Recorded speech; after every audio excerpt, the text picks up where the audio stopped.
عمران خان اور تحریک انصاف کو بے پناہ فائدہ ہوا۔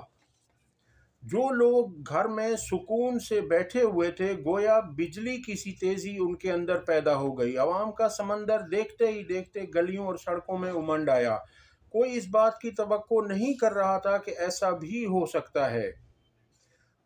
اس میں آخری دن تھا الیکشن سے، تو انہوں نے تحریک انصاف کو کیمپین نہیں کرنے دی۔ ان کے امیدواروں کو گرفتار کیا گیا، کارکنان پر ظلم و تشدد کیا گیا، گویا انہیں کسی طرح کی آزادی نہیں تھی۔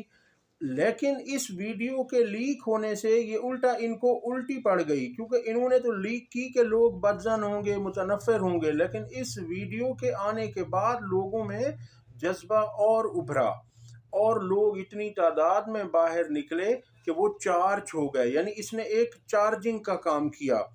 اور اس کا فائدہ اب یہ ہوا کہ تحریک انصاف کی کیمپین تو اسی ایک ہی رات میں ہو گئی، کیونکہ لوگوں نے جو ان کو اپنے لیڈر، اپنے مرشد کا چہرہ دیکھ کر، ان کی تصویر دیکھ کر، ان کی تقریر سن کر جو 2-3 جملے تھے، وہی ان کے لیے کافی ثابت ہو گئی۔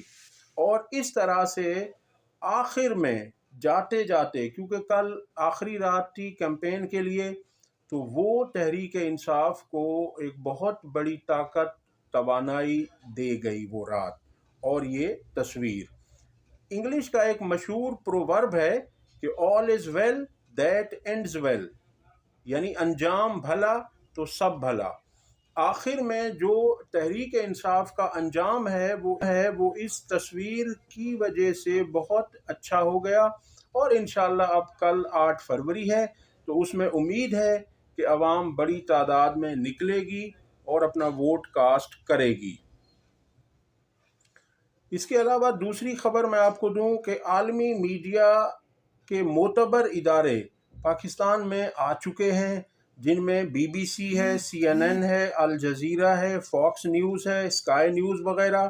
ان کے تمام کے صحافی موجود ہیں، اور ان کے مطابق جو انہوں نے اپنی رپورٹس دی ہیں، ان کے مطابق پاکستان میں پری پول ریگنگ، یعنی الیکشن سے پہلے کی دھاندلی انتہا کی ہو چکی ہے۔ اس الیکشن کی سب سے مقبول شخصیت، اس کی پارٹی کی مقبولیت کے سامنے کوئی دور دور تک مد مقابل ہی نہیں، کوئی مقابلے میں ٹھہر ہی نہیں سکتا تحریک انصاف کے مقابلے میں۔ باقی سیاسی جماعتوں کو اسٹیبلشمنٹ کی پشت پناہی حاصل ہے، ان کو جتوانے کی پوری کوشش کی جا رہی ہے۔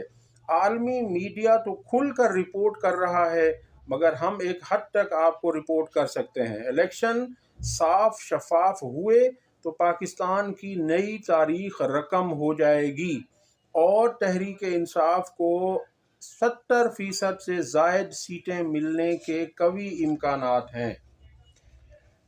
اگلی خبر ہے جی کہ بشرا بی بی نے اسلام آباد ہائی کورٹ میں پٹیشن دائر کر دی ہے، جس میں انہوں نے استدعا کی ہے، یہ پریئر ہے ان کی وہاں پر۔ اس پٹیشن میں انہوں نے یہ کہا ہے کہ جو بنی گالہ کو سب جیل قرار دیا گیا ہے، اس نوٹیفیکیشن کو کالعدم قرار دیا جائے، اسے ختم کیا جائے، اور مجھے اڈیالہ جیل میں سزا کاٹنے کی اجازت دی جائے۔ یعنی انہوں نے کہا کہ بنی گالہ کو جو سب جیل قرار دیا گیا ہے، اس نوٹیفیکیشن کو ختم کر کے مجھے اڈیالہ جیل منتقل کیا جائے، جہاں میں اپنی سزا کاٹنے کو تیار ہوں۔ اب اس ان کی پٹیشن سے جو ان کے سیاسی مخالفین یہ پروپیگنڈا کر رہے تھے کہ ان کو اڈیالہ جیل میں کیوں نہیں رکھا جا رہا اور ان کے گھر کو ہی سب جیل کیوں قرار دیا جا رہا ہے، تو یہ تحریک انصاف کی باقی خواتین جو جیلوں میں موجود ہیں ان کے ساتھ یہ امتیازی سلوک ہے۔ اب ان کو اچھا جواب مل گیا کہ یہ نہ تو پہلے بشرا بی بی نے کہا تھا، نہ ہی یہ کوئی ڈیل تھی۔ اب اگر یہ ڈیل ہوتی تو وہ اسلام آباد ہائی کورٹ میں باقاعدہ پٹیشن دائر نہ کرتی کہ مجھے اڈیالہ جیل منتقل کیا جائے۔ اگلی خبر ہے جی پشین خانوزئی میں تحریک انصاف کے امیدوار اسفند یار کاکڑ کے انتخابی دفتر پر دھماکہ ہوا۔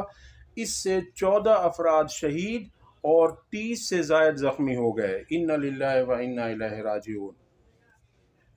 آپ کو اگلی خبر دے رہے ہیں کہ فیصل آباد کی قومی اسمبلی کی کل 10 نشستیں ہیں اور معتبر سرویز کے مطابق ان 10 سیٹوں میں سے 8 سیٹیں تحریک انصاف جیتنے جا رہی ہے، اور اسی طرح لاہور کی 14 قومی اسمبلی کی نشستوں میں سے 9 سیٹیں تحریک انصاف کی پکی ہیں اور 2 سیٹوں پہ 50-50 مقابلہ ہے، اور اسی طرح سے فیصل آباد کی بھی 1 سیٹ پر ٹف مقابلہ ہے۔ اب جو دیکھتے ہیں کہ آگے کیا ہوتا ہے۔ اب تک کے لیے اتنا ہی، اگلی ویڈیو تک اجازت دیجیے۔ اس ویڈیو کو لائک اور شیئر ضرور کریں۔ اللہ حافظ۔